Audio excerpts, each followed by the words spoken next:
கர்த்தருடைய வார்த்தைக்கு நேராக நாம் சொல்ல போகிறோம். நம்முடைய ஆண்டவர் நம்மோடு பேசுகிற ஆண்டவர். ஹல்லேலூயா.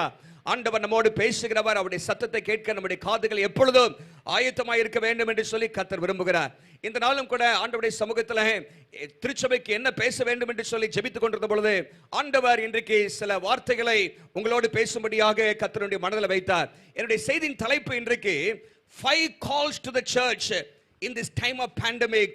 திருச்சபைக்கு 5 அழைப்புகள் என்கிற தலைப்பிலே நான் உங்களோடு கூட கர்த்தருடைய வார்த்தையை நான் பகிர்ந்து விரும்புகிறேன். திருச்சபைக்கு ஆண்டவருடைய பிள்ளைகளாகிய விசுவாச மக்களாகிய நமக்கு ஆண்டவர் கொடுக்கிற 5 அழைப்புகளை குறித்து இன்றைக்கு நான் உங்களோடு பேச விரும்புகிறேன். விசேஷமாக இந்த நாட்கள் ஒரு இக்கட்டான நாட்கள். இன்றைக்கு கொரோனா காலத்தில் நாம் இருக்கிறோம். உலகம் முழுவதும் இன்றைக்கு அநேக மக்கள் இன்றைக்கு பாதிக்கப்பட்டிருக்கிறார்கள். பல விதத்தில் இன்றைக்கு மக்கள் பாதிப்பை சந்தித்து வருகிறதை நாம் அறிந்திருக்கிறோம். இப்படிப்பட்ட காலத்தில் ஆண்டவர் நம்மோடு என்ன பேச விரும்புகிறார், ஆண்டவர் நம்மிடத்தில் சொல்லுகிற காரியம் என்ன என்பதை நான் உங்களோடு கூட இன்றைக்கு நான் பேச விரும்புகிறேன். 5 காரியங்கள், 5 அழைப்புகள், the 5 calls to the church. முதலாவதாக ஆண்டவர் நம்மோடு பேசுகிற காரியம், இந்த குறிப்பிட்ட நாட்களிலே, இப்படிப்பட்ட இக்கட்டான நாட்களிலே ஆண்டவர் நம்மை பார்த்து சொல்கிறது, என்னை தேடுங்கள் என்று முதலாவது சொல்கிறார். கர்த்தரை தேடுங்கள், கர்த்தரை தேடுங்கள். Seek the Lord. 2 நாளாகமத்தின் புத்தகம் 7ஆம் அதிகாரம் 13-14 வசனங்களை என்னோடு கூட திருப்பிக் கொள்ளும்படி கேட்கிறேன். 2 நாளாகமத்தின் புத்தகம் 7ஆம் அதிகாரம் 13-14 வசனங்கள்.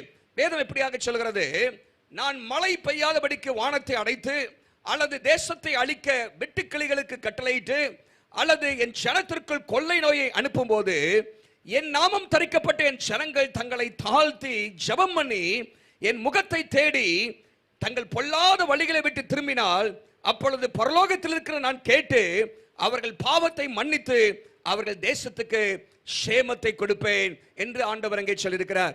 இந்த வசனம் எல்லாருக்கும் தெரிந்த வசனம் தான். விசேஷமாக கடந்த 5 மாதங்களிலே இந்த வார்த்தையை கொடுத்து பலமுறை நாம் கேள்விப்பட்டிருக்கலாம். ஆனால் ஆண்டவர் இன்றைக்கு மறுபடியும் நமக்கு ஞாபகப்படுத்துவது, ஆண்டவரை நாம் தேட வேண்டும் என்று கர்த்தர் விரும்புகிறார். இஸ்ரவேல் ஜனங்கள் ஆண்டவரால் தெரிந்து கொள்ளப்பட்ட ஜனங்கள் தான். ஆனால் அவ்வப்போது அவர்கள் ஆண்டவரை விட்டு தூரமாக போனார்கள். ஆண்டவர் அவருடைய வாழ்க்கையில பல காரியங்களை குறுக்கிட செய்து தம்மை தேடும்படியாக அவர்களை அழைத்தார். Every crisis is a call to seek God. நம்முடைய வாழ்க்கையில வருகிற ஒவ்வொரு இக்கட்டான நேரங்களும், ஒவ்வொரு பிரச்சனையான நேரங்களும் ஆண்டவர் நமக்கு சொல்ல விரும்புகிற காரியம் என்ன, என்னை தேடு அப்படிங்கிறார். ஹல்லேலூயா. என்ன தேடு அப்படின்னு ஆண்டவர் சொல்றாரு. நீங்க பாருங்க, இஸ்ரவேல் ஜனங்களுடைய வாழ்க்கையில அநேக நேரங்களில் கர்த்தருடைய நன்மை அவர்கள் மறந்து போனார்கள். தாங்கள் தேவனுடைய பிள்ளைகள் என்பதை அவர்கள் சரியாக புரிந்து கொள்ளாதபடிக்கு விக்கிரகங்களை பின்பற்றி போனார்கள் என்றெல்லாம் நம்ம பார்க்கிறோம். அந்தந்த நேரங்களில் ஆண்டவர் உடனே அவர்களை தண்டிக்கவில்லை. அவர்களுடைய கீழ்ப்படியாமை ஆண்டவர் உடனே அவர்கள் தண்டிக்காதபடிக்கு ஆண்டவர் அவர்கள் எச்சரிப்பின் செய்தியாக பல காரியங்களை செய்தார். யுத்தங்களை அனுப்பினார், மாத்திரமல்ல பஞ்சங்களை அனுப்பினார், கொள்ளை நோய்களை அனுப்பினார். இப்படிப்பட்ட நேரங்களில் நீங்கள் என்னை தேட வேண்டும், என்னுடைய முகத்தை இன்னைக்கு பார்க்க வேண்டும். மனுஷனை நம்பி போயிட்டீங்க, பணத்தை நம்பி போயிட்டீங்க, மற்றபடி உலக காரியங்களை நம்பி போயிட்டீங்க. என்ன தேட வேண்டும், என்னுடைய சத்தத்தை கேட்க வேண்டும் என்று சொல்லி ஆண்டவர் விரும்புகிறார். C.S. Lewis என்கிற தேவனுடைய மனிதர் இப்படியாக சொல்கிறார், God whispers to us in our pleasures, speaks to us in our conscience, but shouts in our pain. It is his megaphone to rouse a deaf world அப்படின்னு சொல்றாரு. நம்முடைய வாழ்க்கையில இன்ப நேரங்களிலே ஆண்டவர் நம்மோடு மௌனமா பேசுறாராம். நம்முடைய மனசாட்சியில் ஆண்டவர் பேசுறாராம். ஆனா வேதனை நேரங்கள், இக்கட்டான நேரங்கள்ல ஆண்டவர் நம்முடைய காதுல வந்து மெகாஃபோன் மாதிரி ஊதுறாராம். ஒரு லட்சங்க பார்க்கலாம். அப்போ இக்கட்டுனா ஏதோ ஆண்டவர் நம்மோட பேச விரும்புறாரு அப்படின்னு புரிந்து கொள்ள வேண்டும்.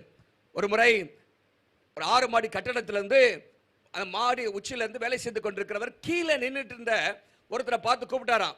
ரோட்டில் நின்று இருந்தாரு. குறிப்பிட்ட ஒரு காரியத்தை சொல்லும்படியாக மேல 6வது மாடியிலிருந்து கீழே கூப்பிடுறாரு. அவர் குறிப்பிட்ட பேரை சொல்லி கூப்பிடுறாரு. சேகர்னு வச்சுக்கோமே. சேகர் சேகர் அப்படின்னு கூப்பிடுறாரு. சேகருக்கு காதுல ஒண்ணுமே உள்ள, ரொம்ப சத்தம் போட்டார், உள்ள. உடனே என்ன செஞ்சார், ஒரு கல்லை எடுத்து சேகர் மண்டையில டபக்குன்னு போட்டார். என்ன சேகர் மண்டையில போட்ட மண்டையில அடிவில யாரா மேல அப்படின்னு சொல்லி அப்புறம் தான் என்ன பண்ண, திரும்பி சிலத்துல ஆண்டவர் அப்படி டபக்குன்னு ஒரு கள்ளத்துக்கு போடுவார். ஆண்டவர் நீ மேல பார்க்கணும், அவருடைய முகத்தை தேடணும். இன்னைக்கு அநேக நேரத்தில் ஆண்டவருடைய சத்தத்தை நாம் கேட்காம போய்விடுகிறோம், ஆண்டவரை தேடாமல் போய்விடுகிறோம், ஆண்டவருடைய வார்த்தையை நாம் கவனிக்காமல் போய்விடுகிறோம். இன்றைக்கு ஆண்டவர் இப்படிப்பட்ட காலகட்டங்களிலே நம்மோடு சொல்லுவது, என்னை தேடுங்கள் என்று ஆண்டவர் சொல்கிறார். கர்த்தரை தேடுங்கள். Seek the Lord. எப்படி தேடணுமா? இந்த வசனத்துல பாத்தீங்கன்னா 3 காரியத்தை நான் வலியுறுத்த விரும்புகிறேன். ஒவ்வொரு குறிப்புகளாக சில காரியத்தை நீங்கள் எழுதி கொள்ள வேண்டும். அதை ஆண்டவர் இன்றைக்கு நமக்கு வலியுறுத்த விரும்புகிறார். எப்படி தேட வேண்டுமா? முதலாவது தாழ்மையோடு தேட வேண்டும் ஆண்டவரை. வித் ஹியூமிலிட்டி, ஆண்டவரை தாழ்மையோடு தேட வேண்டும். என் நாமம் தரிக்கப்பட்ட என் ஜனங்கள் தங்களை தாழ்த்த வேண்டும். அப்படி வாழ்க்கையில் இருக்கிற எல்லா பெருமையை விட்டு மனம் திரும்பி ஆண்டவரை தேட வேண்டும் என்று ஆண்டவர் விரும்புகிறார். இன்னைக்கு ஆண்டவரை மறந்து போனார்கள் ஜனங்கள். ஆண்டவரை தேடுவதற்கு நேரமில்லை. ஆனால் கடந்த சில நாட்களில் ஆண்டவருடைய பாதத்தில் அமர்ந்திருப்பதற்கு நல்ல வாய்ப்புகளை ஆண்டவர் தந்தார். ஆனால் இப்போ எல்லாம் தளர்வுகள் வந்த பிற்பாடு, வேலைக்கு போக ஆரம்பித்த பிற்பாடு திரும்பமாக ஆண்டவரை மறந்து விடக்கூடாது. நம்மை ஆண்டவருடைய சமூகத்தில் தாழ்த்த வேண்டும். ஆண்டவரை, நீர் இல்லாமல் என்னால் ஒன்று செய்ய முடியாது என்கிற எண்ணம் நம்முடைய வாழ்க்கையில் எப்பொழுதும் உண்டாயிருக்க வேண்டும். நம்முடைய படிப்பு பெருமைகள், பண பெருமைகள், பதவி பெருமைகள், அழகு பெருமைகள், இன்னும் ஆவிக்குரிய ஜீவியத்தில் இருக்கிற அனைத்து பெருமைகளையும் கலந்து போட்டு, ஆண்டவரே நீர் எனக்கு தேவை, உம்முடைய கிருபை எனக்கு தேவை ஆண்டவரே என்று சொல்லி ஆண்டவரை தாழ்மையோடு தேட வேண்டும் என்று கர்த்தர் விரும்புகிறார். இரண்டாவதாக அங்கே வேதம் சொல்லுகிறது, என் முகத்தை தேடுங்கள் என்று சொல்கிறார். அப்படி என்றால் உண்மையோடு தேட வேண்டும். வித் ஹானஸ்டி, ஆண்டவரை நாம் உண்மையோடு தேட வேண்டும் என்று கர்த்தர் விரும்புகிறார். உண்மையா தேடுறீங்களா? இல்ல ஏதோ நம்மை சிருஷ்டித்தவர் அவர் இல்லாமல் என்னால் ஒன்றும் செய்ய முடியாது என்கிற நோக்கத்தோடு தேடுகிறீர்களா? இல்லாவிட்டால் ஏனோ தானோ என்று சொல்லி தேடுகிறீர்களா? உங்களுடைய வாழ்க்கையில கர்த்தர் முதலிடத்தில் இருக்கிறாரா? இன்னைக்கு எத்தனை பேருடைய வாழ்க்கையில கர்த்தர் முதலிடத்தில் இருக்கிறார்? இன்னைக்கு அநேகர் படிப்புக்கு முதலிடம் கொடுக்கிறோம், உறவுகளுக்கு முதலிடம் கொடுக்கிறோம். அதெல்லாம் அவசியம்தான். ஆனால் தேவன் நம்முடைய வாழ்க்கையில முதலிடத்தில் இருக்க வேண்டும். God must be first in our lives. இன்னைக்கு ஆண்டவரை பின்னாடி தள்ளிவிட்டு பல காரியங்களை செய்து கொண்டிருக்கிறோம். இன்னைக்கு ஆண்டவர் சொல்றாரு, உண்மையோடு என் முகத்தை தேடு அப்படிங்கிறார். ஹல்லேலூயா. அது மாத்திரமல்ல, அங்க போடப்பட்டிருக்கிறது, பொல்லாத வழிகளை விட்டு ஆண்டவரை தேட வேண்டும்.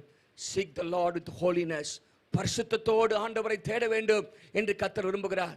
உங்களுடைய வாழ்க்கையில பாவத்தோடு நீ கர்த்தரை தேட முடியாது. உங்களுடைய வாழ்க்கையில் இருக்கிற பொல்லாத வழிகள், ஆண்டவருக்கு பிரியமில்லாத வழிகள் என்ன? சற்று ஆராய்ந்து பார்க்க வேண்டும். தேவனே, என் இதயத்தை ஆராய்ந்து பாரும்.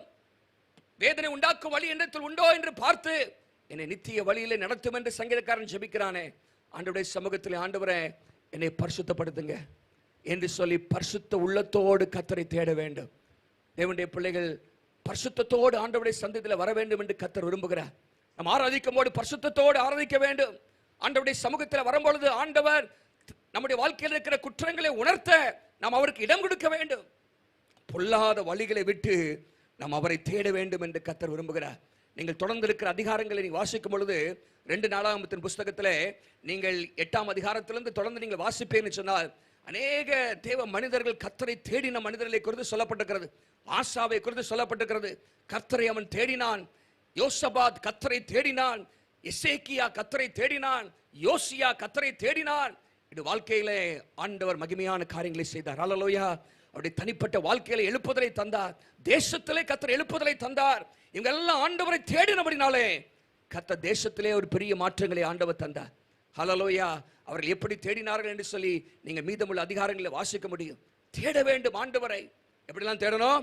தாழ்மையோடு தேட வேண்டும், உண்மையோடு தேட வேண்டும், பரிசுத்தத்தோடு தேட வேண்டும். ஹல்லேலூயா. அப்படிப்பட்ட தேடுதல் இன்றைக்கு வேண்டும். ஆண்டவரை முகத்தை பார்க்க வேண்டும்.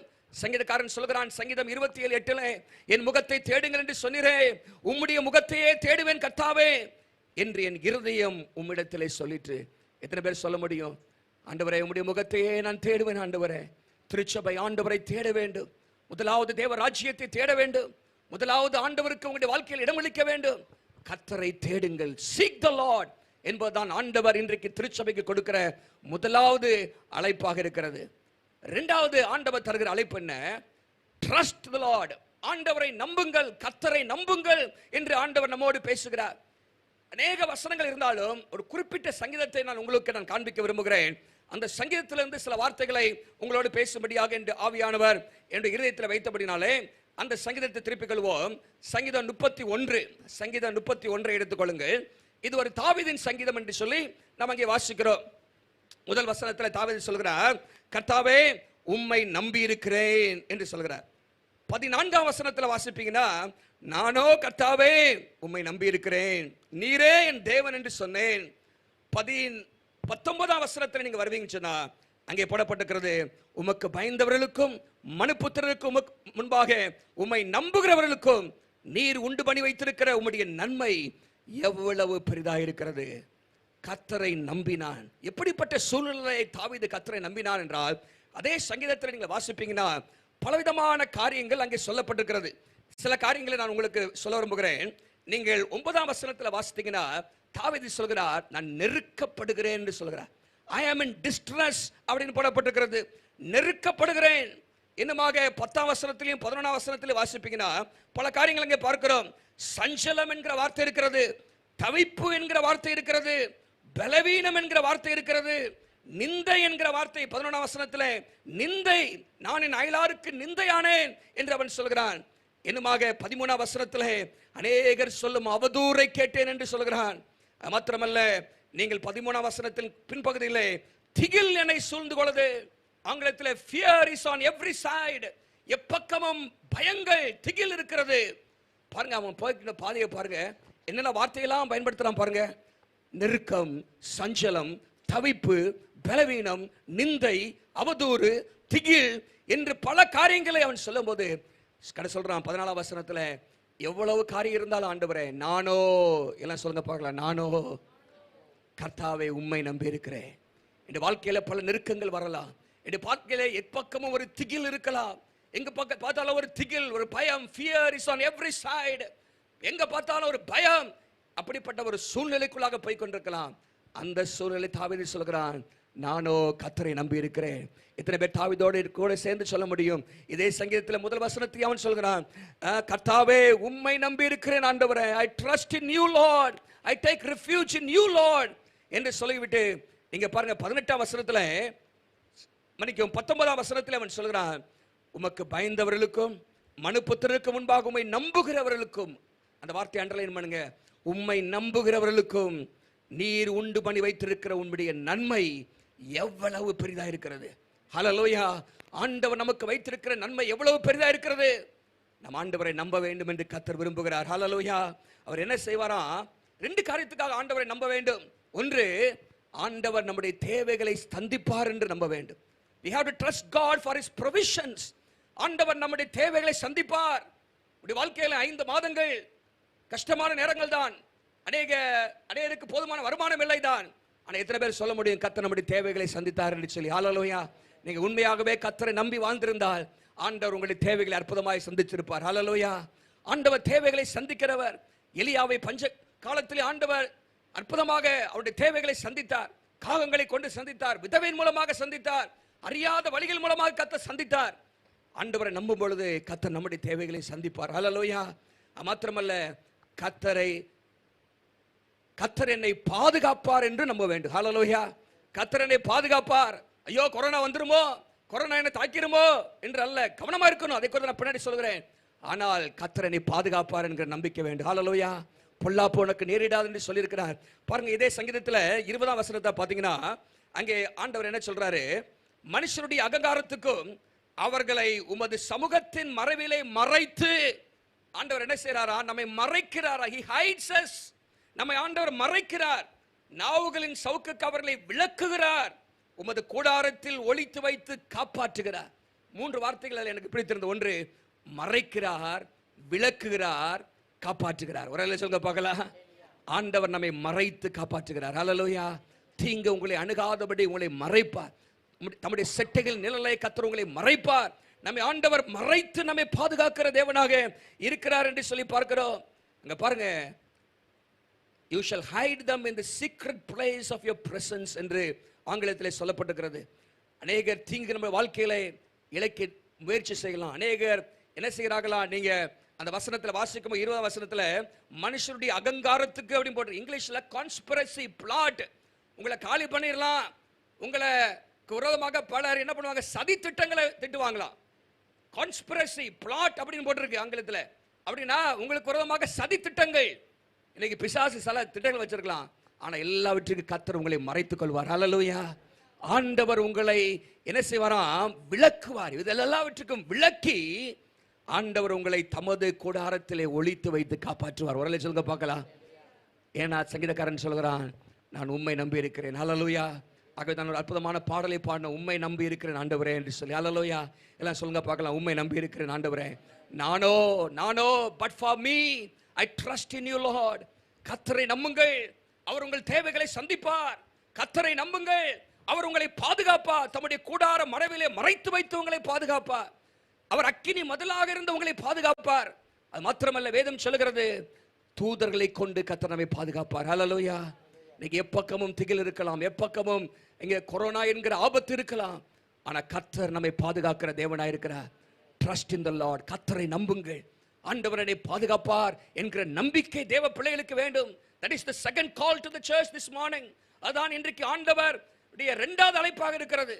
முதலாவது அழைப்பு கர்த்தரை தேடுங்கள், இரண்டாவது அழைப்பு கர்த்தரை நம்புங்கள். ஒரு அல்ல சொல்லுங்க பார்க்கலாம்.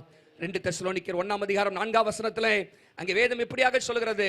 அங்கே அப்போஸ்தலனாகிய பவுல் தெசலோனிக்க சபைக்கு எழுதும் பொழுது அவர் இப்படியான காரியங்களை சொல்லி அவர்களை உற்சாகப்படுத்துகிறார்.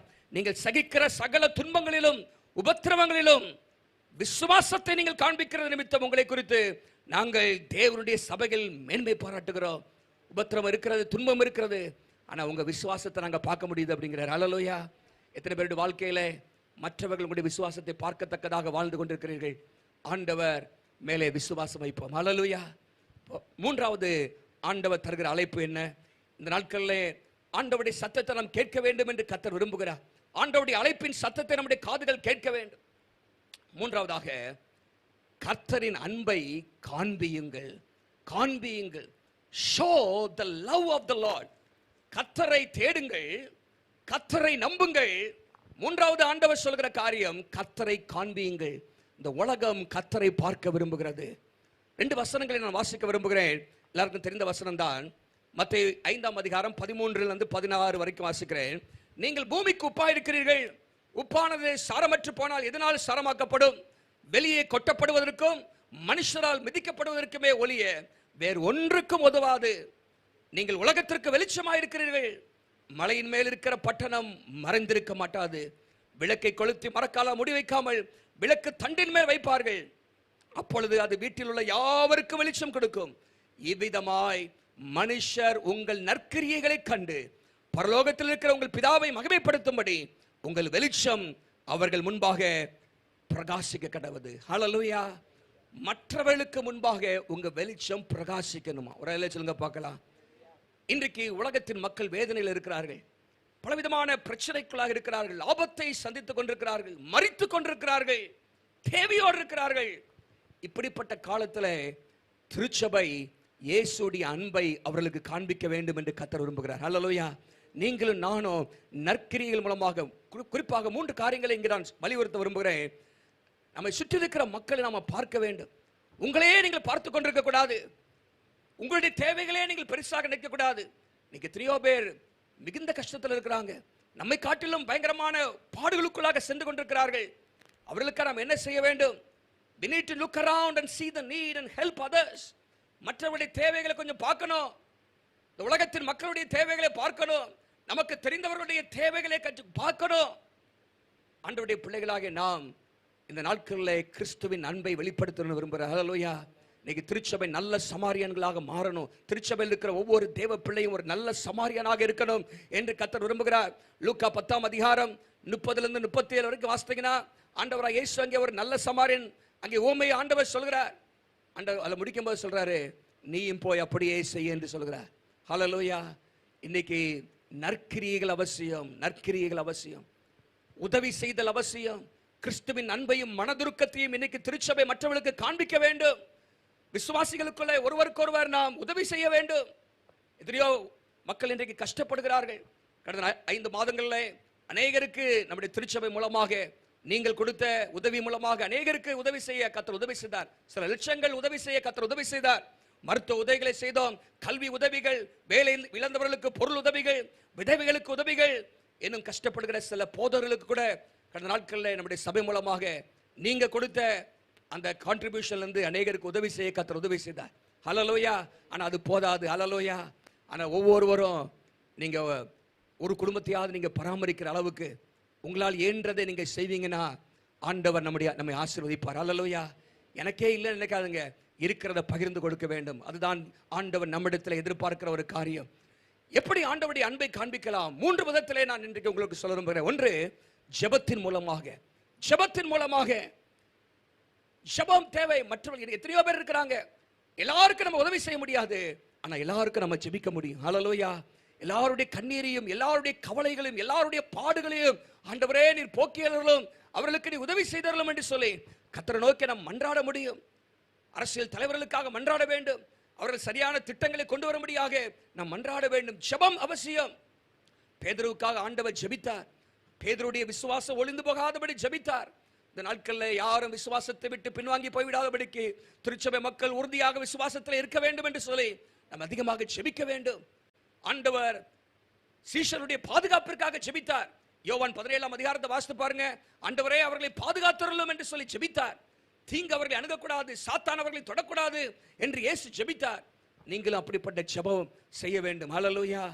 மக்களுடைய தேவைகள் சந்திக்கப்படும்படியாக எத்தனை பேர் கஷ்டப்பட்டாங்க.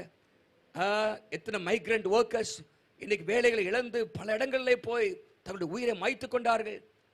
இப்படிப்பட்டவர்களுக்கு இன்னைக்கு திருச்சபை முதலாவது ஜெபிக்க வேண்டும். ஹல்லேலூயா. நம்மால் இயன்ற உதவிகளை செய்ய வேண்டும். முதலாவது ஜெபத்தின் மூலம் ஆண்டவருடைய அன்பை காண்பிக்க வேண்டும். நீங்க சொல்ல உங்களுக்காக ஜெபிக்கிறேன் சிஸ்டர், கர்த்தர் உதவி செய்வார் அப்படின்னு ஒரு வார்த்தை சொன்னீங்களா? யாருக்காவது எனக்கு ஜெபம் பண்ணுங்க, எனக்கு ஜெபம் பண்ணுங்க அப்படின்னே கேட்டுட்டு இருந்தீங்களா? தைரியமா இருங்க பிரதர், உங்களுக்காக ஜெபம் பண்றோம். சிஸ்டர் உங்க தேவை ஆண்டவர் சந்திப்பார், உங்களுக்காக ஜெபிக்கிறோம் அப்படின்னு தைரியமான ஜெப வார்த்தைகளை சொல்ல வேண்டும். ஹல்லேலூயா. அப்படி வாயில சொல்லிட்டு போயிடல, உண்மையா ஜெபிக்கணும். ஹல்லேலூயா. ஜெபிக்க வேண்டும். அது மாத்திரமல்ல, through words of encouragement, உற்சாகமான வார்த்தைகள் மூலமாக கிறிஸ்துவின் அன்பை காண்பிக்க வேண்டும். ஹல்லேலூயா. உற்சாகமான வார்த்தைகளை சொல்ல வேண்டும். மற்றவர்களை உற்சாகப்படுத்துங்க, ஆறுதல் படுத்துங்க. உங்க வார்த்தைகள் மூலமாக ஆண்டவருடைய அன்பை காண்பிக்கலாம். ஆண்டவராய் இயேசு கிறிஸ்து எத்தனையோ பேரை பாராட்டினார், உற்சாகப்படுத்தினார் என்று பார்க்கிறோம். நீங்களும் நானும் அந்த உற்சாகமான வார்த்தைகள் மூலமாக ஆண்டவருடைய அன்பை நாம் காண்பிக்க வேண்டும் என்று கர்த்தர் விரும்புகிறார். through prayer, through words of encouragement, மூன்றாவதாக through deeds of kindness, நற்கிரியையின் மூலம். ஜெபம் மாத்திரமல்ல, உற்சாகமான வார்த்தையும் அல்ல, நம்மால் இயன்ற மட்டும் உதவிகளை நாம் செய்ய வேண்டும். ஹல்லேலூயா. உதவிகளை செய்ய வேண்டும். தேவனுடைய பிள்ளைகளுக்கு மாத்திரமல்ல, மற்றவர்களுக்கும். நான் சொன்னேனே, அட்லீஸ்ட் ஒரு குடும்பத்தையாவது நீங்க விசாரிக்கணும். இயேசுவை அறியாத மக்களை விசாரிங்க. ஆதி திருச்சபை வளர்ந்ததற்கு ஒரு காரணம் என்னவென்று சொன்னால், என்ன சொல்கிறார் சொன்னால், the early church grew rapidly. Historians என்ன சொல்றாங்கன்னா, அந்த நாட்களில் அந்த ரோம பேரரசுல, ரோம உலகத்துல அடிக்கடி வாதைகள் வந்ததாம். வாதைகள், எபிடமிக்ஸ். பல நேரங்களிலே கஷ்டங்கள் சந்தித்தார்கள், வாதைகள், கொள்ளை நோய்கள்லாம் ஏற்பட்டது. அந்த நேரங்களில் திருச்சபை என்ன செய்தான், வியாதி உள்ள மக்களுக்காக அவர்கள் உதவி செய்தார்கள், அவர்களை பராமரித்தார்கள். என்ன நடந்துச்சு, அந்த கொள்ளை நோய் காலத்துக்கு பிற்பாடு யாரெல்லாம் பராமரிக்கப்பட்டார்களோ அவங்க எல்லாம் திருச்சபையில வந்து சேர்ந்துட்டாங்களாம். ஒரு வேலை சொல்லுங்க பார்க்கலாம், அவங்க எல்லாம் திருச்சபையில வந்து சேர்ந்துட்டாங்களாம் அப்படின்னு சரித்திரம் நமக்கு சொல்கிறது. அப்போ இந்த நாட்களில் நீங்கள் அன்பை வெளிப்படுத்தும் பொழுது ஒரு நாள் வரும், அவங்க சபையில வந்து சேருவாங்க. ஹல்லேலூயா. நீங்க ஒருத்தருமே விசாரிக்கல அப்படின்னா, கஷ்ட காலத்தில் ஒருத்தர் எங்களை விசாரிக்கல, நீங்க என்ன இயேசுவை கும்பிடுறீங்க கேட்பாங்க. ஆகவே நீங்களும் நானும் விசாரிக்கிறவர்களாக, உதவி செய்கிறவர்களாக, நல்ல சமாரியன்களாக இருக்கணும். கர்த்தரை காண்பிக்க வேண்டும். we have to show the love of God. அநேகருக்கு நம்முடைய திருச்சபை மக்கள் பலர் நீங்க உதவி செய்தீங்க, ஆனா அதோட நிப்பாட்டிடக்கூடாது. நம்முடைய வாழ்க்கையில் இந்த சேரிட்டி இருக்கு பாருங்க, உதவி செய்கிற குணம், அது கடைசி வரைக்கும் இருக்கணும். ஹல்லேலூயா. அப்படி செய்யும் பொழுது கிறிஸ்துவை நாம் வெளிப்படுத்துகிறவர்களாக இருப்போம். அது மாத்திரமல்ல, அவர்கள் ரட்சிக்கப்படுவதற்கு அது காரணமாக மாறும். வேதம் சொல்கிறது, உன்னை நேசிக்கிறது போல பிறனையும் நேசி என்று ஆண்டவர் சொல்கிறார். லூக்கா 6:31 வாசிக்கிறோம், மனுஷர் உங்களுக்கு எதை செய்ய விரும்புகிறீர்களோ அதை நீங்கள் அவர்களுக்கு செய்யுங்கள். எத்தனை பேர் அவங்க எனக்கு ஆறுதலான வார்த்தை சொன்னா நல்லா இருக்கும்னு விரும்புறீங்க, யாராவது உதவி செய்ய மாட்டாங்களா விரும்புறீங்க, ஆனா நீங்க அதை செய்யணும். அதான் கோல்டன் ரூல் போட்டிருக்கு. மத்தேயு 7:12 அதே வார்த்தை அங்க இருக்குது. மலைப்பிரசங்கத்தில் ஆண்டவர் சொல்றாரு, மத்தேயு 7:12 வந்து தங்க விதி, அது பேரு. அந்த வசனத்துக்கு பேர் என்ன? தங்க விதி. அது போடுப்பா, அந்த வசனத்தை பாருங்க, அங்க போடப்பட்டிருக்கிறது, மனுஷர் உங்களுக்கு எதை செய்ய விரும்புகிறீர்களோ அவைகளை நீங்களும் அவர்களுக்கு செய்யுங்கள், இதுவே நியாயப்பிரமாணமும் தீர்க்க. யாராவது எனக்கு ஜெபிக்க மாட்டாங்கன்னு நினைச்சீங்கன்னா நீங்க அவங்களுக்கு ஜெபம் பண்ணுங்க. யாராவது எனக்கு ஆறுதல் பேச மாட்டாங்களா? நீங்க எத்தனை பேருக்கு ஆறுதலான வார்த்தையை சொன்னீங்க? நீங்க பேசுறதெல்லாம் அவதூறான வார்த்தைகளோ, மற்றவங்களை கெடுத்து பேசியோ, மற்றவர்களை புண்படுத்தியும் பேசுறீங்களா? நம்ம அப்படி பேசக்கூடாது. ஹல்லேலூயா. ஆறுதல், உற்சாகமான வார்த்தைகள். நம்மளுக்கு மற்றவங்க என்ன செய்யணும் விரும்புகிறோமோ அதை நீங்க அவர்களுக்கு செய்யணும். அதுதான் நியாயப்பிரமாணமும் தீர்க்கதரிசிகளுமாம் என்று வேதம் சொல்கிறது. ஆகவே நற்கிரியைகள் மூலமாக நாம் ஆண்டவருடைய அன்பை காண்பிக்க வேண்டும் என்று கர்த்தர் விரும்புகிறார். அது மாத்திரமல்ல, நான்காவதாக கர்த்தருடைய அழைப்பு என்ன? முதலாவது கர்த்தருடைய அழைப்பு என்னவென்று சொன்னால், கர்த்தரை தேடுங்கள். எல்லாம் சொல்லுங்க, கர்த்தரை தேடுங்கள். நீங்க கர்த்தரை தேடணும். இரண்டாவதாக, கர்த்தரை நம்புங்கள். ஹல்லேலூயா. உங்களுடைய தேவைகளுக்காக, உங்களுடைய பாதுகாப்பிற்காக கர்த்தரை நம்புங்கள். மூன்றாவதாக, கர்த்தரை காண்பியுங்கள். அவருடைய அன்பை காண்பியுங்கள். ஜெபத்தின் மூலம், உற்சாகமான வார்த்தைகளை பேசுவதன் மூலம், நற்கிரியைகள் மூலம் ஆண்டவருடைய அன்பை காண்பியுங்கள். நான்காவதாக, இன்றைக்கு ஆண்டவர் தருகிற அழைப்பு என்னவென்று சொன்னால், கர்த்தரின் சுவிசேஷத்தை அறிவியுங்கள். proclaim the gospel of the Lord. ஆண்டவருடைய சுவிசேஷத்தை அறிவியுங்கள். கடைசி காலமாக இருக்கிறது. வாசிப்போம். மார்க் எழுதின சுவிசேஷம் 1ஆம் அதிகாரம் 14-15 நாம் இப்படியாக வாசிக்கிறோம். யோவான் காவலில் வைக்கப்பட்ட பின்பு இயேசு கலிலேயாவில் வந்து தேவனுடைய ராஜ்யத்தின் சுவிசேஷத்தை பிரசங்கித்து, எல்லாம் கவனிங்க, காலம் நிறைவேறிற்று, தேவனுடைய ராஜ்யம் சமீபமாயிற்று, மனம் திரும்பி சுவிசேஷத்தை விசுவாசியுங்கள் என்றார். மனம் திரும்பி சுவிசேஷத்தை விசுவாசியுங்கள். பாருங்க, இயேசு பிரசங்கம் பண்ணாரு. என்ன பிரசங்கம் பண்றாரு? காலம் நிறைவேறிற்று. 2000 வருஷத்துக்கு முன்பாகவே இயேசு அப்படிதான் பிரசங்கம் பண்ண ஆரம்பிச்சார். காலம் நிறைவேறிற்று. the time has come, the end has come. இறுதி காலம் வந்துவிட்டது, தேவனுடைய ராஜ்யம் சமீபமாயிற்று, மனம் திரும்புங்கள். ஒரு அலைஜங்க பார்க்கலாம், மனம் திரும்புங்கள் என்று பிரசங்கம் பண்ணினார்.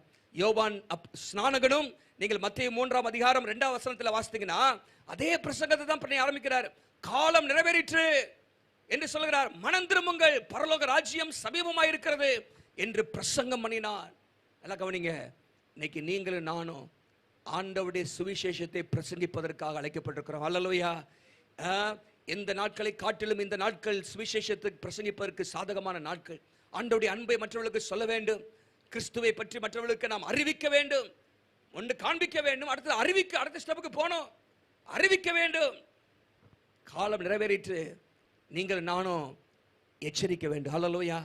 இல்லாவிட்டால் ஒருவேளை உங்களுக்கு தெரிந்தவர்கள் மரித்து போய்விட்டார்கள் என்று சொன்னால் அவங்க சொல்லுவாங்க, என் கூட இத்தனை நாள் பழகினாங்களே, சிஸ்டர் என் கூட தானே இருந்தாங்க, பிரதர் என் கூட தானே வேலை பார்த்தாரு, எங்க பக்கத்து வீட்டில் தானே இருந்தாங்க, எனக்கு இயேசுவை சொல்லாம போயிட்டாங்களே, அவங்க மாத்திரம் சொல்லியிருந்தாங்களா, நான் நரகத்துக்கு வந்திருக்க மாட்டேனே என்று சொல்லி அநேகர் அங்கலாய்க்கிற நாட்கள் வரும். தேவனுடைய பிள்ளைகளே, உங்க வேலை என்ன? சொல்றது உங்க வேலை, ரட்சிக்கிறது கர்த்தருடைய வேலை. ஹல்லேலூயா. preach the gospel. ஆண்டவருடைய அன்பை அறிவிக்க வேண்டும். தேவனுடைய பிள்ளைகளை எப்படி அறிவிக்க வேண்டும்? அதுவும் 2 காரியம் சொல்ல விரும்புகிறேன். ஒன்று, வித் அர்ஜென்சி. வித் அர்ஜென்சி, தீவிரமாக அறிவிக்க வேண்டும். காலம் முடிய போது, இன்னைக்கு இயேசு வந்துட்டாருன்னு சொன்னா அநேகர் கைவிடப்பட்டு விடுவார்களே என்கிற அந்த தீவிரம் நமக்கு இருக்க வேண்டும். அர்ஜென்சி, அவசரம். இந்த அவசர எண்ணத்தோடு இன்றைக்கு நம்ம சுவிசேஷத்தை அறிவிக்க வேண்டும் என்று கர்த்தர் விரும்புகிறார். பாருங்க, எசேக்கியேலை பார்த்து ஆண்டவர் 2 முறை சொன்னார். எசேக்கியேல் 3:17 எசேக்கியேல் 33:7. எசேக்கியேல் 3:17, எசேக்கியேல் 33:7. நான் உன்னை இஸ்ரவேல் ஜனங்களுக்கு காவலாளியாக வைத்தேன். I have made you a watchman for the house of Israel. உன்னை காவலாளியாக வைத்தேன்.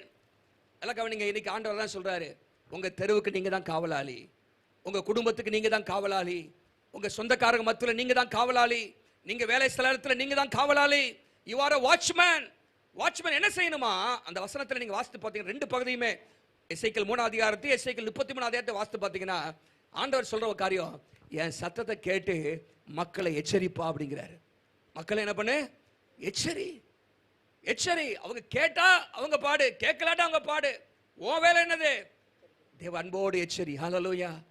மனம் திரும்புங்கன்னு சொல்லுங்க. பாருங்க, இந்த கொரோனாவோட மோசமான ஒரு டெட்லி டிசீஸ் என்னன்னு சொன்னா பாவம் என்கிற ஒரு வியாதி. பாவம். பாருங்க, கொரோனாவுக்கு மருந்து கண்டுபிடிப்பாக இன்னைக்கு பலர் இன்றைக்கு முயற்சி செய்து கொண்டிருக்கிறார்கள். கர்த்தருக்கு சித்தமானால் இந்த வருஷ கடைசியிலோ அடுத்த வருஷம் ஆரம்பத்திலேயோ மருந்து வருமா வராதா? வந்துடும். அப்படிதானே? மருந்து வரும், ஏன்னா வேக்சின் வந்துடும். ஆனா பாவம் என்கிற வியாதிக்கு யாரும் மருந்து கண்டுபிடிக்க முடியாது. இயேசு தான் நமக்கு மருந்து தரார். ஹல்லேலூயா. இந்த கொரோனா வந்தா அதிகபட்சமா என்ன ஆவீங்க? செத்து போவீங்க, உயிர் போவோம். அப்படிதானே?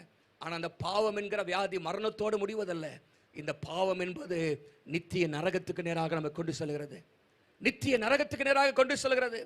பாவம், அந்த கொரோனா, இந்த கோவிட்-19 என்கிற ஒரு வேக்சின் கண்டுபிடிக்கப்படும். ஆனால் இந்த பாவம் என்கிற காரியத்திற்கு அந்த கியூரை ஆண்டவர் 2000 வருஷத்துக்கு முன்பாகவே சிலுவையிலே நமக்காக ஆயத்தம் பண்ணி விட்டார். ஹல்லேலூயா. பாவத்துக்கு வேக்சின் 2000 வருஷத்துக்கு முன்பாக கண்டுபிடிக்காவிட்டது. என்ன வேக்சின்? இயேசுவின் ரத்தம். ஹல்லேலூயா. இயேசுவின் ரத்தம் தான் மனுஷனுடைய பாவங்களை மன்னிக்க முடியும். இயேசுவின் ரத்தம் தான் மனிதனை இந்த பாவம் என்கிற கொடிய நோயிலிருந்து காப்பாற்ற முடியும். அது உங்களுக்கு தெரியுமா தெரியாதா? சொல்லுங்க பார்க்கலாம். எத்தனை பேருக்கு தெரியும்? அது நிறைய பேருக்கு தெரியாது போலுக்கே. இன்னைக்கா தெரிஞ்சுங்க. அப்படின்னா பாவம் என்கிற அந்த கொடிய நோயிலிருந்து காப்பாற்றக்கூடிய ஒரே மருந்து ஆண்டவராக இயேசு கிறிஸ்துவின் ரத்தம் மாத்திரமே. இயேசுவின் ரத்தம் சகல பாவங்களை நீக்கி நம்மை சுத்திகரிக்கும் என்று வாசிக்கிறோம். அதை தெரிந்த நாம் மற்றவர்களுக்கு சொல்லணும். ஹல்லேலூயா. இதுக்கு வேக்சின் இனிதான் கண்டுபிடிக்க போறாங்கப்பா. ஆனா பாவம் என்கிற அந்த அந்த கொடிய வியாதிக்கு இயேசு நமக்காக வேக்சின் கண்டுபிடிச்சிட்டார். ஹல்லேலூயா. அவரே நமக்கு வேக்சினா இருக்கார். ஹல்லேலூயா. இயேசுவே நமக்கு வேக்சினாக இருக்கிறார். இயேசுவே நம்மை காப்பாற்றுகிறவராக இருக்கிறார் என்கிற அறிய வேண்டும். சுவிசேஷம் மாத்திரம்தான் ஒரு மனிதனுடைய வாழ்க்கையை மாற்றும். சுவிசேஷம் மாத்திரம்தான் ஒரு மனிதனுக்குள்ளாக நம்பிக்கையை கொண்டு வரும். இன்னைக்கு மரணத்தை குறித்து ஒரு நம்பிக்கையில் மனுஷர்களுக்கு பயந்து கொண்டிருக்கிறார்கள்.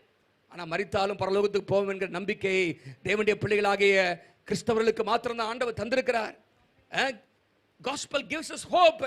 மாத்திரமல்ல, இந்த சுவிசேஷம் நமக்கு மகிழ்ச்சியும் கொடுக்கிறது. ஹல்லேலூயா. மகிழ்ச்சியை கொடுக்கிறது. எல்லா ஜனத்துக்கும் மிகுந்த சந்தோஷத்தை உண்டாக்கும் நற்செய்தி தான் இந்த சுவிசேஷம். ஹல்லேலூயா. எத்தனை பேர் விசுவாசிக்கிறீங்க? சந்தோஷத்தை கொடுக்கும். நீங்க சொல்லி பாருங்க, அவங்க வாழ்க்கையில ஒரு சந்தோஷம் வரதை நீங்க பார்க்க முடியும். ஆகவே மற்றவங்களுக்கு சந்தோஷம் வரணும்னு விரும்புறீங்களா? அப்ப நீங்க என்ன செய்யணும்? சுவிசேஷத்தை சொல்லி பாருங்க, இயேசுடைய அன்பை சொல்லி பாருங்க, அவங்களுக்கு ஆட்டோமேட்டிக்கா சந்தோஷம் வந்துடும். ஹல்லேலூயா. நீங்க ₹1,00,000 கொடுக்காத சந்தோஷம் இயேசு உள்ள வந்துட்டு அவங்களுக்கு வரும். ஹல்லேலூயா. அந்த சந்தோஷத்தை நாம் சொல்ல வேண்டும், நம்பிக்கையின் செய்தியை சொல்ல வேண்டும் என்று கர்த்தர் விரும்புகிறார். இந்த உலகத்திலே மனிதனுக்கு பணம் ஒரு பாதுகாப்பு இல்லை.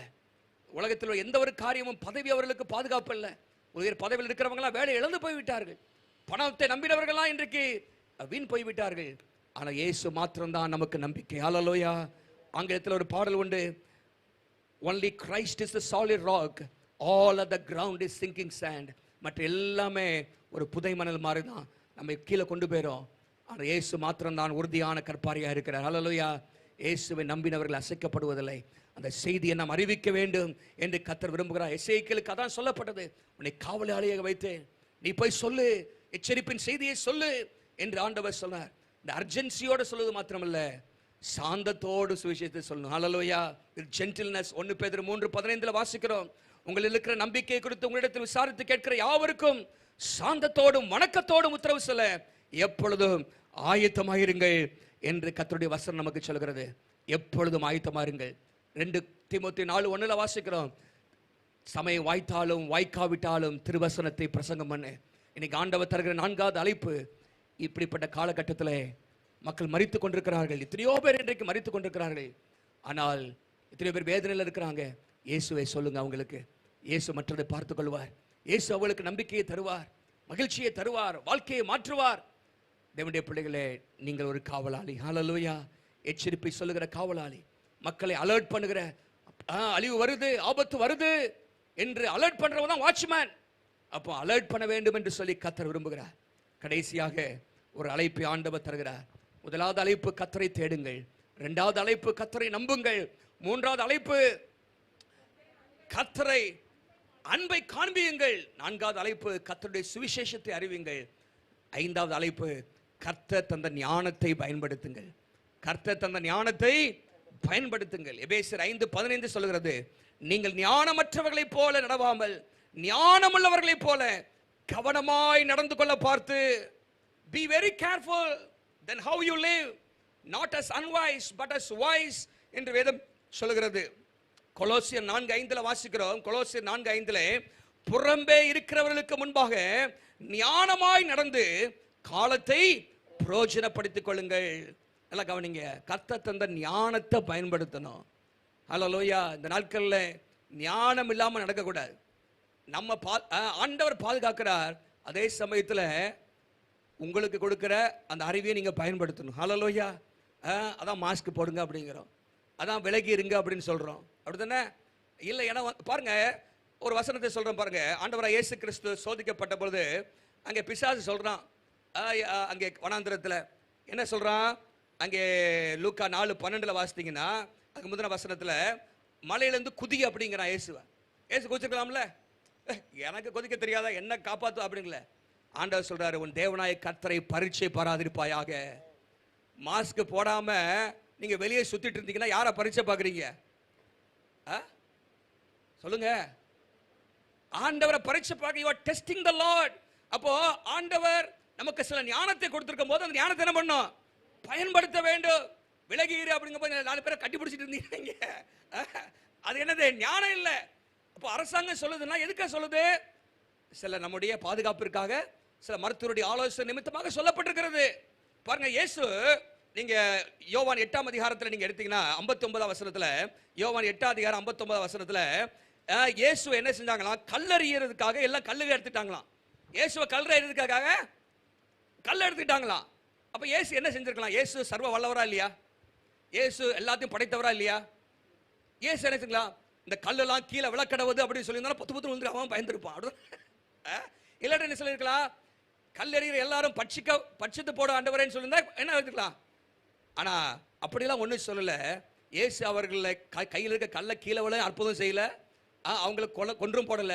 அவர் என்ன செஞ்சாரா? இயேசு மறைந்து அவர்கள் நடுவே கடந்து தேவாலயத்தை விட்டு போனார். அப்ப என்னது?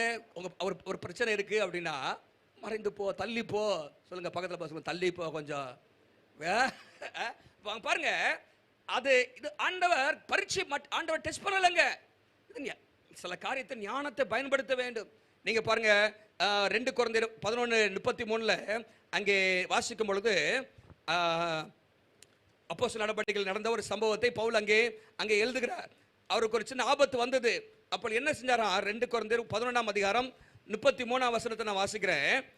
தமஸ்கு பட்டணத்துக்கு அரேத்தா ராஜாவுடைய சேனை தலைவன் என்னை பிடிக்க வேண்டும் என்று தமஸ்குடைய பட்டணத்தை காவல் வைத்தான், என்னை பிடிக்கணும்னு சொல்லி. அப்பொழுது நான் கூடையிலே வைக்கப்பட்டு ஜன்னலிருந்து மதில் வழியாய் இறக்கி விடப்பட்டு அவனுடைய கைக்கு தப்பினேன் அப்படின்னு சொல்றான். பாருங்க, பவுல் எவ்வளவு பெரிய ஊழியக்காரர், அப்படிதானே? பவுல் ஆண்டவர் காப்பாத்திருக்க முடியும்ல. ஆண்டவரே நான் தைரியமா போவேன், என்னை காப்பாத்துறேன். என்ன சொல்றான் பாருங்க, என்னை கூடையில வச்சு ஜன்னல் வழியா இறக்கி விட்டு அங்க இருந்து தப்பிச்சுட்டு போனா அப்படிங்கிறான். அப்போ அதான் பிராக்டிக்கல் விஸ்டம். அந்த நேரத்தில் எது பிராக்டிக்கலா செய்ய முடியுமோ அதை செஞ்சு தப்பிச்சுக்கிட்டாங்க. அப்போ நீங்களும் நானும் சில காரியங்களை பிராக்டிக்கலா செஞ்சு என்ன பண்ணோம்? எல்லாவற்றுக்கு மேல கர்த்தர் நம்மை பாதுகாக்கிறார். அதே சமயத்தில் ஒருவரும் தேவனை பரீட்சை பார்க்க கூடாது. Hallelujah. Don't put the lord your god to test. நீங்க செய்யக்கூடாது. இன்னைக்கு பாருங்க, அநேகர் மரித்து கொண்டிருக்கிறார்கள். யாருக்கு எப்போ என்ன வரனே தெரியாது. அதான் ஒரு டாக்டர் சொன்னார், யாரை நீங்க பார்த்தாலும் அவருக்கு கொரோனா இருக்குன்னு அப்படிங்கிற எண்ணத்தோட பண்ணுவான். அப்போ விலகி இருக்கணும், பாதுகாப்பா நம்ம இருக்க வேண்டும் என்று இந்த காலகட்டத்தில் ஆண்டவர் தருகிற ஞானத்தை நம்ம பயன்படுத்த வேண்டும். பாருங்க, நேற்று இரவு வரைக்கும் இந்தியாவில் 47,42,000 பேர் பாதிக்கப்பட்டிருக்கிறாங்க. அதில் 36,93,000 பேர் சுகமடைந்து விட்டார்கள். ஆனால் சுமார் 78,552 பேர் நேற்று இரவு வரைக்கும் மரித்திருக்கிறார்கள் அரசாங்க கணக்கின்படி. இன்னும் வர நாட்களில் பாதிப்பு கூடுன்னு சொல்றாங்க. அதுக்காக நம்ம ஜெபிக்கணும். அதே சமயத்தில் தேவனுடைய பிள்ளைகளாக நாம் கர்த்தர் தந்த ஞானத்தையும் பயன்படுத்தணும். ஹல்லேலூயா. அது அவங்களுக்கு நேற்று வாட்ஸ்அப்பில் அனுப்பியிருந்த 3 W நம்ம ஃபாலோ பண்ணணும். எப்பவுமே என்னெல்லாம் சொல்லுங்க? 3 வேற மாஸ்க் என்ன பண்ணோம்? குடும்பம் மட்டும். நம்ம தனியாக இருக்கும் போது அது தேவையில்லை. ஆனால் இன்னொருத்தோடு இணையும்போது, இன்னொருத்தரோடு நிற்கிறீங்க அப்படின்னு சொன்னா அது எப்பொழுதுமே என்ன பண்ணோம்? நீங்க அணியணும். தனியாக வாகனத்தில் போறீங்க, தனியாக காரில் போறீங்க அப்படின்னு சொன்னா பாதிப்பு அதிகமாக இருக்கு. ஆனால் இன்னொருத்தோடு நிற்கிறீங்க அப்படின்னு சொன்னா நிச்சயமாகவே அதை செய்ய வேண்டும். Watch the distance. 3வது வாஷ் யுவர் ஹேண்ட்ஸ். நம்ம சில காரியங்களை மற்றவங்க கை கொடுக்கலாட்டாலும் சில பொருட்களை தொடுகிறோம், பல காரியங்களை செய்கிறோம். ஆகவே நம்முடைய கைகளை சுத்தமாக வைத்திருப்பது அவசியமாக இருக்கிறது. ஆகவே இதில் கவனமாக இருக்கணும் தேவ பிள்ளைகள். வந்துகிட்டு கஷ்டப்படக்கூடாது. நம்மளை அறியாம சில இடத்துல நம்ம தேடி வருது, அதை நம்ம ஒன்றும் பண்ண முடியாது. கர்த்தர் சில நேரத்தில் அனுமதிக்கிறாரு அதை நம்ம. ஆனால் நம்ம கவனமா இல்லாதபடிக்கு நமக்கு வந்துதான் நீங்க தான் அதுக்கு பொறுப்பு. ஆகவே தேவ பிள்ளைகள் பாதுகாப்பாக இருக்க வேண்டும். ஹல்லேலூயா. கர்த்தர் தந்த ஞானத்தை பயன்படுத்துங்கள். புறம்பே இருக்கிறவர்களுக்கு முன்பாக ஞானமாய் நடந்து கொள்ளுங்கள். பாருங்க, 1918 ஸ்பானிஷ் ஃப்ளூ வந்துச்சு. ஸ்பானிஷ் ஃப்ளூ அநேகர் பாதிக்கப்பட்டாங்களாம். அந்த நாட்களில் இருந்த ஜனத்தொகையில் 1/3 ஒரு பகுதி அன்னைக்கு பாதிக்கப்பட்டிருக்கிறாங்க. இன்னைக்கு கணக்கில் அப்படி வந்துச்சுன்னா 1/3 ஒரு பகுதினா 250 கோடி மக்கள். சாதாரண ஒரு கொள்ளை நோய்ங்கிறது இது பேண்டமிக், உலக அளவில் பாதிக்கப்படுகிற ஒரு சூழல் இருக்கிறது. அந்த நாட்களிலே நீங்க பாத்தீங்கன்னா 1918 வருஷத்திலே சுமார் 50 மில்லியன், அதாவது 5 கோடி, சிலர் 10 கோடி கூட சொல்றாங்க, 5 கோடியிலிருந்து 10 கோடி பேர் வரைக்கும் மரித்து விட்டார்களாம். இன்னும் சரியா சொல்ல போனா, சரியான பெர்ஸ்பெக்டிவ்ல சொல்ல போனா, 2ஆம் உலக மகா யுத்தத்துல 75 கோடி மக்கள், 7.5 கோடி மக்கள் மரித்திருக்கிறாங்க. ஆனால் இந்த கொள்ளை நோய் இல்லாம அதை காட்டிலும் மக்கள் அதிகமாக மரித்திருக்கிறார்கள். ஒருவர் இப்படியாக சொல்கிறார், flu killed more people in 24 weeks than HIV AIDS killed in 24 years. அந்த குறிப்பிட்ட அந்த கொள்ளை நோய் 24 மணி நேரத்துல அநேகரை கொன்று போட்டதான். இந்த HIV, இந்த எய்ட்ஸ் வியாதி 24 வருஷத்துல கொலை செய்தவர்களை காட்டிலும், கொன்று போட்டவர்களை காட்டிலும் இந்த கொள்ளை நோய் 24 வாரத்திலே கொன்று போட்டது என்று சொல்கிறார்கள். இந்த எல்லாம் மனதில் வச்சுதான் பல காரியங்களை இன்றைக்கு அரசாங்கம் சொல்லுகிறது. இந்த காரியங்கள்லாம் மனதில் வைத்து தான் ஜனங்கள் பாதுகாக்கப்பட வேண்டும் என்று சொல்லி, ஆகவே நீங்களும் நானும் கர்த்தர் தந்த ஞானத்தை பயன்படுத்தணும். ஹல்லேலூயா. நீங்களும் நானும் பயன்படுத்த வேண்டும் என்று கர்த்தர் விரும்புகிறார். ஆகவே ஆண்டவர் நம்மை பாதுகாக்கிறார். அதே சமயத்தில் நீங்களும் உங்களை பாதுகாத்துக் கொள்ள வேண்டியது அவசியமாக இருக்கிறது. ஹல்லேலூயா. யாரும் கர்த்தரை பரீட்சை பார்க்க கூடாது என்பது ஆண்டவருடைய வசனமாக இருக்கிறது. ஆகவே தேவனுடைய பிள்ளைகளே, ஆண்டவர் இன்றைக்கு திருச்சபைக்கு 5 அழைப்பு தராரு. நீங்கள் அதை பின்பற்றுவீர்கள் என்று சொன்னால் திருச்சபையில் ஒரு பெரிய மாற்றத்தை நம்ம பார்க்க முடியும். தனிப்பட்ட வாழ்க்கையில் ஒரு எழுப்புதலை பார்க்க முடியும். ஹல்லேலூயா. பட்டணத்திலே மாற்றத்தை பார்க்க முடியும். கர்த்தரை தேடுங்கள். ஹல்லேலூயா. கர்த்தரை நம்புங்கள், கர்த்தரை காண்பியுங்கள். 4வதாக கர்த்தரை சுவிசேஷத்தை அறிவியுங்கள். கர்த்தர் தந்த ஞானத்தை பயன்படுத்துங்கள். நம்ம எல்லாரும் கரங்களை வைத்து கர்த்தரை ஸ்தோத்திரம் பண்ணுவோம். ஹல்லேலூயா. நன்றி இயேசுவே, உமக்கு ஸ்தோத்திரம். ஆண்டவர் நம்மை ஆசீர்வதிக்கிற தேவன். ஹல்லேலூயா. நன்றி நன்றி நன்றியோடு மை ஸ்தோத்திரிக்கிறோம் அப்பா. நீர் எங்களோடு பேசினபடினால் உமக்கு ஸ்தோத்திரம். உம்முடைய அழைப்புக்கு நாங்கள் ஆண்டவரை செவிசாய்க்க எங்களுக்கு உதவி செய்வீராகப்பா. ஆண்டவரே உமக்கு ஸ்தோத்திரம். உம்முடைய சத்தத்தை கேட்டு ஆண்டவரே உம்முடைய சித்தத்தை செய்கிற மக்களாக ஆண்டவர் எங்களை மாற்றும்படியா நாங்கள் ஜெபிக்கிறோம். சொல்லும் அடியேன் கேட்கிறேன் என்று சொல்லி அன்றைக்கு சாமுவேல் சொன்னது போல ஆண்டவரே சொல்லீர். ஆண்டவரே நாங்கள் கேட்டு அதன்படி நடக்க எங்களுக்கு உதவி செய்யும்படியா நாங்கள் ஜெபிக்கிறோம். திருச்சபை இன்றைக்கு ஆண்டவரை தேடுவதாக, ஆண்டவரே ஒவ்வொரு தேவ பிள்ளையும் ஆண்டவரை அதிகமாக தேடும்படியா நாங்கள் ஜெபிக்கிறோம். என்னுடைய வாழ்க்கையில் நீரே பிரதானமாக முதன்மையாக இருக்க வேண்டும் ஆண்டவரே. கர்த்தர் அப்படிப்பட்ட கிருபைகளை எங்களுக்கு தரப்பதற்காக உமக்கு நாங்கள் நன்றி செலுத்துகிறோம். இந்த வார்த்தைகள் ஆண்டவரே ஒவ்வொரு இதயத்திலும் தொழித்துக் கொண்டிருப்பதாக, ஒவ்வொருவரையும் ஆசீர்வதிப்பீராக. நீங்க அப்படியே செய்ய போறதுக்காக ஸ்தோத்திரம். எல்லா துதி கன மகிமை உமக்கே செலுத்துகிறோம். இந்த வாரம் முழுவதும் ஆண்டவரே உடைய பிள்ளைகளோடு உடைய விசேஷித்த கிருபையும் ஆசீர்வாதமும் நன்மையும் பாதுகாப்பும் உண்டாயிருக்கும்படியா நாங்கள் ஜெபிக்கிறோம். ஆசீர்வதிங்க. இயேசுவின் நாமத்தில் ஜெபிக்கிறோம் நல்ல பிதாவே. ஆமென் ஆமென். என் ஆத்துமாவே கர்த்தரை ஸ்தோத்திரி, என் முழு உள்ளமே பரிசுத்த நாமத்தை ஸ்தோத்திரி. என் ஆத்துமாவே கர்த்தரை ஸ்தோத்திரி, கர்த்தர் செய்த சகல உபகாரங்களையும் மறவாதே. ஆமென். நம்முடைய கர்த்தராகிய இயேசு கிறிஸ்துவின் கிருபையும் பிதாவாகிய தேவனுடைய அன்பும் பரிசுத்த தேவாவியானுடைய ஐக்கியமும் ஆசீர்வாதமும் நம் அனைவரோடு கூட இன்றும் என்று சதா காலங்களிலும் இருப்பதாக.